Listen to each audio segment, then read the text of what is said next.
For today's video, tuturuan ko kayo paano kumuha ng death certificate online. Pumunta lang sa iyong phone, then click mo yung Google, then type psa.helpline.ph, then go to their home, then click order now.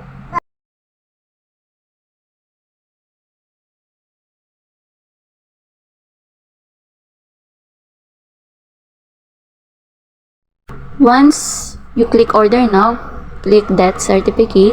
If you want to get death certificate, then click I agree, then click continue. Kung may spouse, may son, may daughter, may father, may mother, i-click mo kung ano yung kukunin mong death certificate, then click continue. Ito yung mga pipilapan mo. Your name, sex, and birthday. Itong mga information na to is kung sino yung kukuha ng death certificate.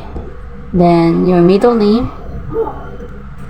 and your last name, your birthday, and day, and year. Ayan, pipilapan mo lang yan. Kailangan ikaw yung magre-receive yan, or else, even with an authorization letter, hindi ibibigay ng courier sa inyo yan once na i-deliver.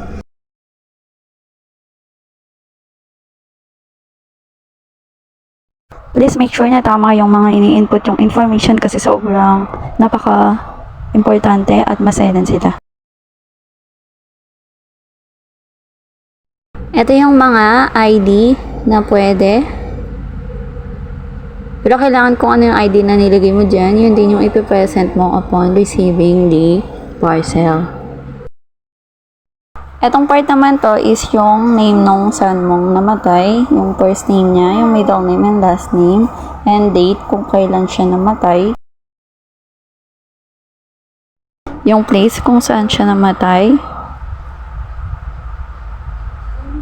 Country, province, municipality, then click continue, then the purpose of your request.